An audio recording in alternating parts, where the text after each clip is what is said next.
Olá, amigas e amigos do Reino de Clio. Estamos chegando ao Museu da Cidade de Recife, o Forte das Cinco Pontas.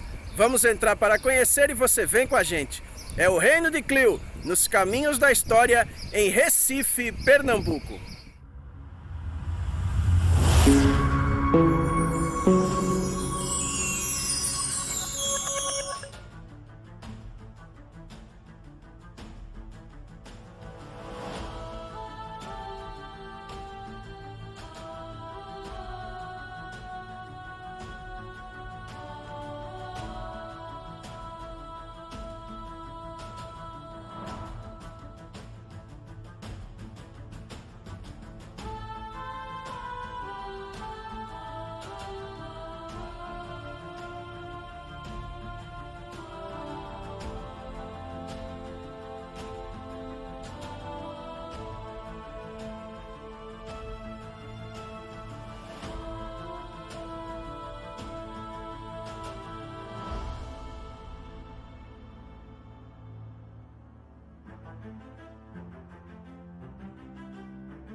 O Forte das Cinco Pontas, também conhecido como Forte das Cacimbas, foi construído pelos holandeses durante o período de ocupação do Recife e originalmente se chamava Frederik Hendrik, um príncipe de Orange.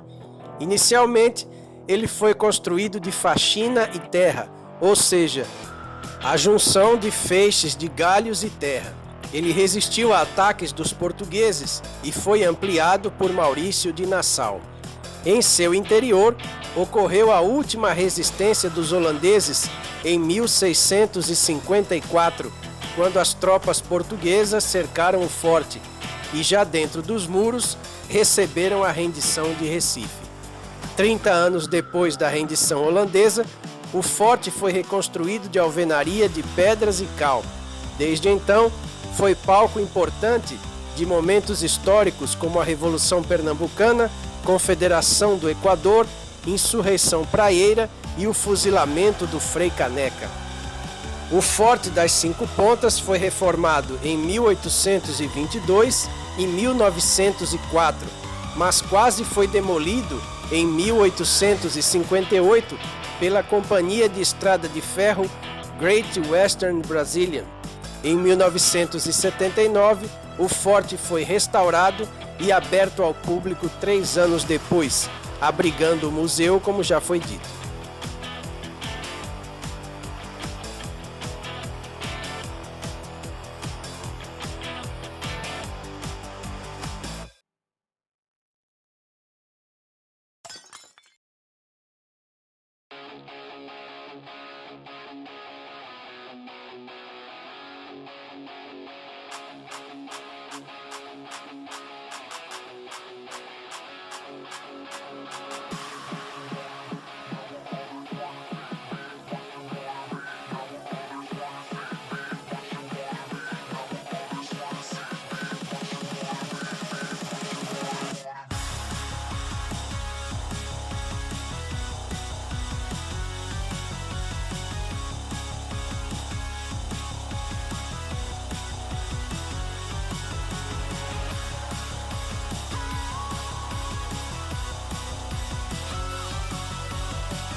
Se você gostou desse vídeo, já sabe como ajudar o nosso canal a crescer.